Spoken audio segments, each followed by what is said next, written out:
विचार करती हैं इनकी परीक्षा कैसे ले।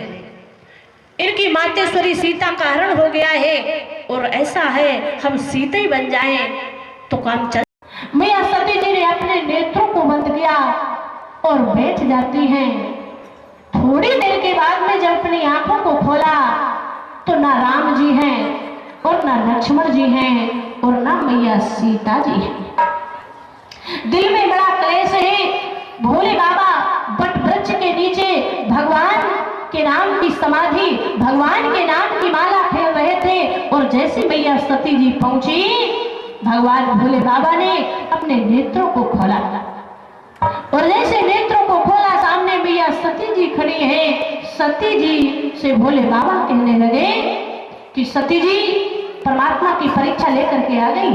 तो सती जैसी देवी अपने परमात्मा भोले बाबा पति देव से आज झूठ बोल गई। याद रखना, ये माताएं बहनें बहुत झूठ बोलने में माहिर होती हैं, बहुत आगे होती हैं। विचार करेंगे, बुरा मानने की आवश्यकता नहीं। जो कल से आप कथा में आएगी बहन जी हमारी बुराई करते हैं, ये माताओं बहनों को श्राप लगा हुआ है, झूठ बोल जाती हैं। आप लोग कहेंगे आखिर ऐसा क्यों?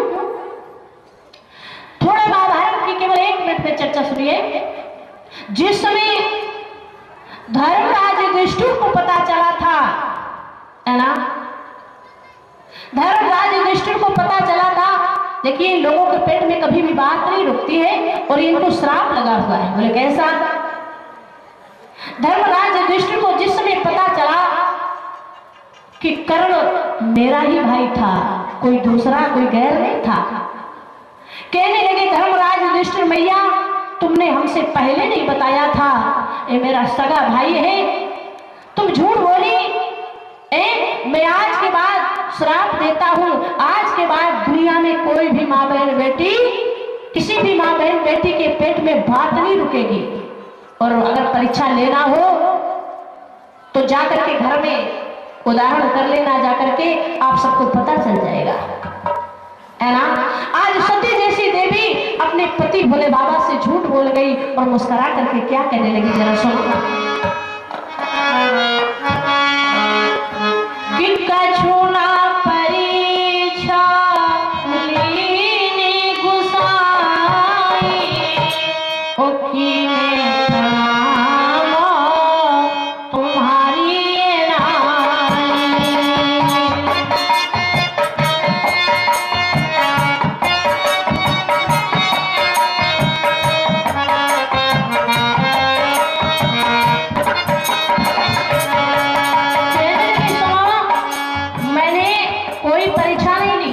जैसे आपने प्रणाम किया था और वैसे हमने भी प्रणाम किया और चली आई। लेकिन याद रखना, भोले बाबा ने ध्यान को लगा करके देखा तो जैसे ध्यान को लगाया है देखने लगे हैं मैया सती जी ने सीता जी का रूप बनाया है।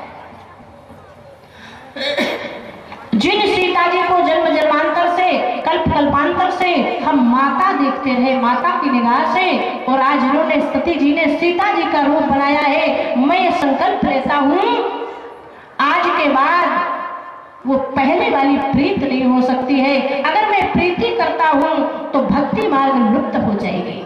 भोले बाबा और मैया सती जी कहाँ के लिए चलते हैं? बोले कैलाश पर्वत के लिए प्रस्थान करते हैं। और जैसे कैलाश पर्वत के लिए प्रस्थान करते हैं मैया सती जी जान जाती हैं कि हमारे पति देव हमसे नाराज हो गए। आज कैलाश पर्वत पे पहुंचे हैं मैया सती जी और भोले बाबा।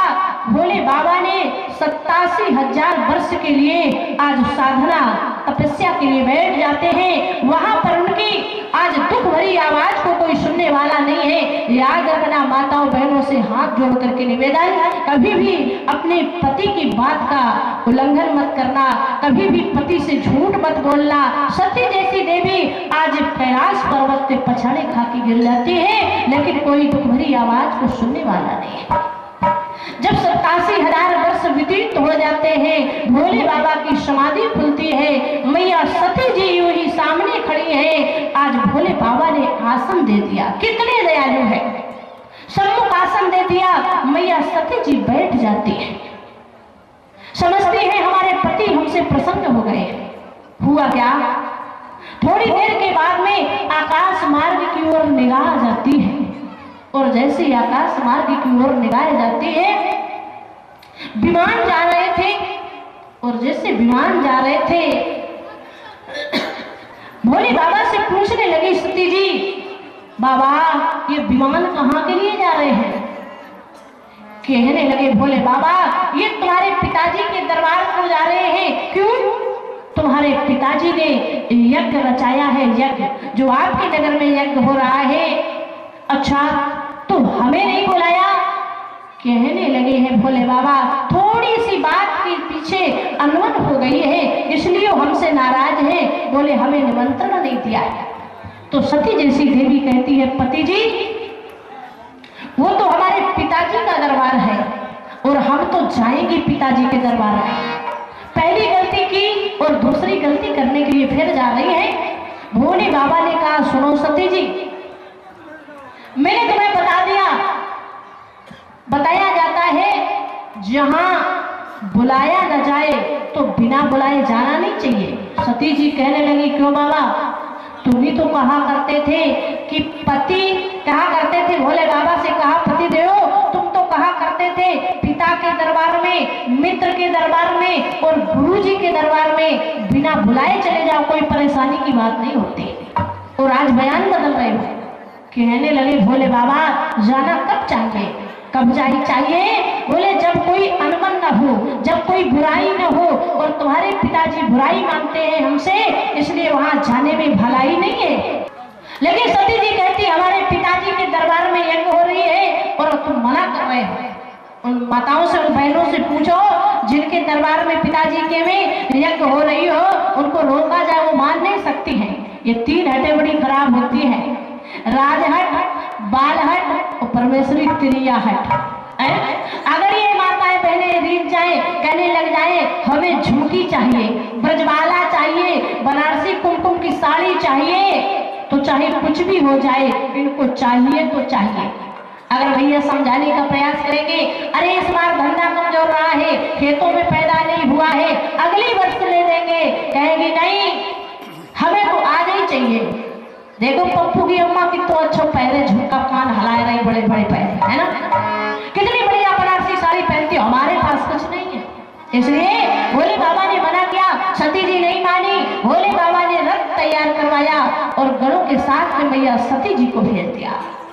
और जैसे यहाँ सती पहुंची है अपने पिताजी के दरबार में, तो पिताजी नहीं बोले, और आज बहनें नहीं बोली, बल्कि हुआ क्या, जो छोटी वाली बहन थी वो खड़ी होकर के व्यंग करने लगी, हंसने लगी, कहने लगी काहे सती जी, जी पिताजी ने तुम्हें निमंत्रण भी नहीं दिया, तुम्हें बुलाया भी नहीं, और तुम तो बिना बुलाए चली आई।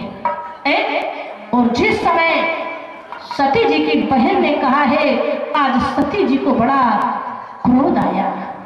वास्तव में हमने अपने पति की बात को नहीं माना है। माता जी ने बोलने का प्रयास किया, लेकिन याद रखना पिता ना बोले, भैया ना बोले, माता जी का क्या दर्जा, बोले रोटी बनाए, चूल्हा चौका बर्तन करे, बस काम हो गया। पिताजी भैया जी का स्थान आज नहीं बोले, माता सती जी आज आगे बढ़ती हैं, और बढ़ करके कहाँ गई, बोले यज्ञशाला में जाती है। और जैसे यज्ञशाला में पहुंची, पंडित पुजारी आज स्वाहा मंत्र उच्चारण करने के बाद में स्वाहा स्वाहा की ध्वनि हो रही थी, मैया सती जी ने प्रवेश किया। चलो देखते हैं, कोई बात नहीं है, आज पूरे यज्ञशाला में घूमी है, सभी देवताओं का स्थान है, लेकिन भोले बाबा का यज्ञशाला में कहीं भी स्थान नहीं मिला। और जिस समय स्थान नहीं है, और धोती को पीस करके कहने लगी मैया सती जी, पंडित पुजारियों आप लोगों का बनता बिगड़ता था, आप लोगों ने भोले बाबा का स्थान नहीं दिया है, ये यज्ञ सफल नहीं होने दूंगी। और वास्तव में यज्ञ सफल नहीं होगा। क्यों? जो कार्य अभिमान से किया जाता है वो कभी संपन्न सफल नहीं हो सकता है। रामचरितमानस में जितने भी यज्ञ अभिमान के द्वारा किए गए वो असफल हुए, जो श्रद्धा भाव से हुए वो सफल हो गए।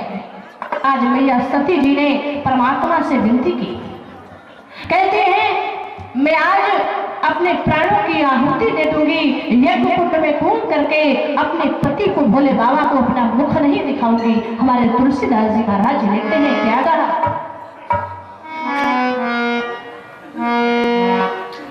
कि सती मरते, आज मरते समय सती ने क्या कहा, परमात्मा से विनती करते हैं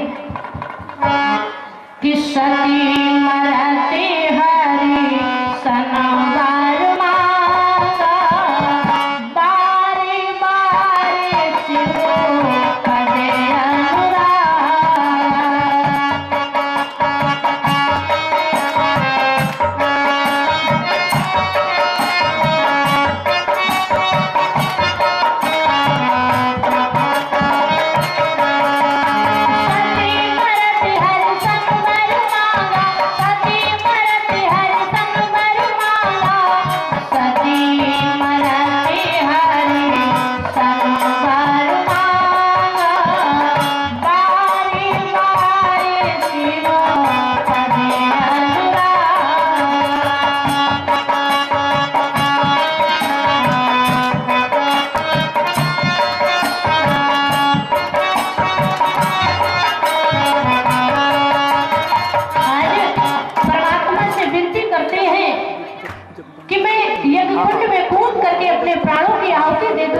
लेकिन मैं प्रार्थना करती हूँ, हमारी एक विनती है, निवेदन है तुमसे कि जब भी मेरा जन्म हो, जहाँ भी जिसके घर में हो, जब भी मैं जन्म लूं तो परमात्मा भोले बाबा हमारे पति बने और मैं उनकी चरणों की दासी बने।